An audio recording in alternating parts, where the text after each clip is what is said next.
Very good afternoon friends. आज एक ऐसे टॉपिक पे बात कर रहे हैं, उस डिज़ीज़ के बारे में जिसका पेशेंट आपको ओपीडी में डेली मिलेगा और मोस्टली घरों में केसेस मिल जाएंगे। जिस तरह से हमारी लाइफस्टाइल चेंज हो रही है, खाना पीना हमारा और जो लाइफस्टाइल है उसकी वजह से ये बीमारी बढ़ रही है। पूरी दुनिया में इसके पेशेंट बहुत तेज़ी से बढ़ रहे हैं। तो चलिए समय ना बर्बाद करके सबसे पहले हम आपको टॉपिक बता दें कि आज का टॉपिक है गाउट। गाउट क्या है, कैसे होता है और इसको हम मैनेज कैसे करें। बस इन तीन टॉप बात पे इस पे हम ख़त्म कर देंगे अपना। तो सबसे पहला है कि गाउट है क्या। गाउट यानी आम भाषा में गठिया कहते हैं। गांठों में इसमें सूजन आ जाती है और इसी की सूजन की वजह और गांठों की वजह से इसको आम भाषा में गठिया, गाउट या यूरिक एसिड का बढ़ा होना और मेडिकल टर्म में हाइपर यूरिसीमिया कहते हैं। तो ये बढ़ता कैसे है? अगर हमारा यूरिक एसिड बढ़ रहा है किसी का, तो उसके पीछे एक वजह होती है कि ज़्यादा प्रोटीन खाने से ये चीज़ें आती हैं।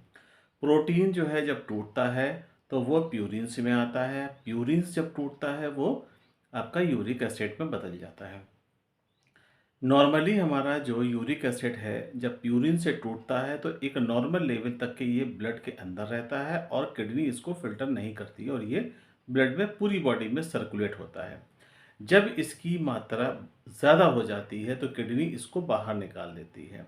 जब बाहर निकालने लगती है तो ये यूरिक एसिड के क्रिस्टल्स स्मॉल जॉइंट्स में, यानी ये जॉइंट्स हैं आपके छोटे छोटे जॉइंट जितने पैरों के, पैर के अंगूठे के, उनमें जाकर के यूरिक एसिड के क्रिस्टल्स जमा हो जाते हैं।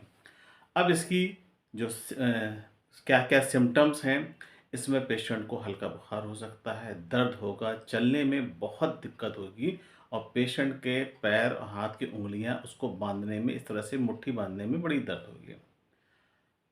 अब आते हैं कि हम इसमें क्या करें, क्या खाएं। तो चलिए हम आज बात करते हैं 5 ऐसे पीले फल के बारे में कि जिसके खाने से हम अपने यूरिक एसिड को कंट्रोल कर सकते हैं।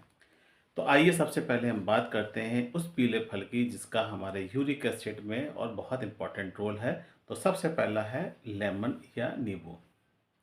नींबू का एक वीडियो हमने पिछले अपने उसमें चैनल में हमारा अपलोड है, आप देख सकते हैं। उसमें हमने डिटेलिंग की है, लेकिन यहाँ बड़े शॉर्ट में बताएंगे। नींबू के अंदर विटामिन सी होता है और ये विटामिन सी के अंदर एक तासीर या कैपेसिटी होती है कि ये यूरिक एसिड को डिसॉल्व करके नॉर्मल रख सकता है और एक नींबू पर डे लेना है। दूसरा आता है केला, जिसको हम बनाना कहते हैं। बनाना या केले के अंदर जो है मैग्नीशियम अधिक मात्रा में पाया जाता है और ये मैग्नीशियम जो है ये आपके यूरिक एसिड को कंट्रोल करने में मदद करता है। तीसरा आता है आपका अनानास। अनानास में एक प्रोटियोलिटिक एंजाइम होता है जो प्रोटीन को तोड़ता है, उसका नाम है ब्रोमीलेन। ये यूरिक एसिड को ब्रेक करता है और आसानी से डिसॉल्व करके शरीर से बाहर निकलता है। तो अनानास एक ऐसा फल है जो आप अगर लेते हैं तो यूरिक एसिड की मात्रा को संतुलित किए रहता है। फिर आता है शिमला मिर्च, यानी पीली शिमला मिर्च। पीली शिमला मिर्च में विटामिन सी, एंटीऑक्सीडेंट्स होते हैं जो गठिया या इसकी यूरिक एसिड के जो क्रिस्टल जमा हो जाते हैं उनको डिसॉल्व करना और उसकी सूजन को कम करने में काम आते हैं। इसमें एक ऑक्सीडेटिव स्ट्रेस को कम करने वाला भी कंपाउंड होता है जो स्वेलिंग को कम करता है। फिर आता है मूंग की दाल। मूंग की दाल जो पीली दाल होती है मूंग की, उसमें विटामिन सी, मैग्नीशियम, कैल्शियम और पोटेशियम अच्छी क्वांटिटी में होता है। अगर हम इसको लेते हैं तो ये भी यूरिक एसिड में कम करने में काम आता है। अब आता है कि हम क्या करें जिससे कि यूरिक एसिड हमारा ना बढ़े। तो आपको रेगुलर एक्सरसाइज करनी है, करीब 45 मिनट पैदल चलना है या उतने बराबर आपका दिन भर में हो जाए वो करिए और 5 डेज तक कम से कम कंटिन्यू करिए। पानी को ज़्यादा से ज़्यादा पिएं, नींबू या खट्टी चीज़ों का ज़्यादा इस्तेमाल करें। इसके बाद जो है फास्ट फूड को ना लें। अब इसमें एक चीज़ आती है कि अगर हम इसको ठीक करना है तो क्या करें। इसमें यूनानी मेडिसिन में जिसका मैं एक्सपर्ट हूँ, उसमें हिजामा का बहुत अच्छा रोल है।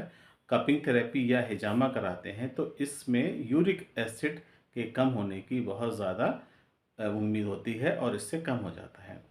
इसमें आपको ये हमारा वीडियो अच्छा लगता है, इसमें आपको इन्फॉर्मेशन मिलती है तो इस वीडियो को फॉरवर्ड कर दीजिए, सब्सक्राइब कर दीजिए और आप क्वेश्चन भी पूछ सकते हैं। Thank you so much.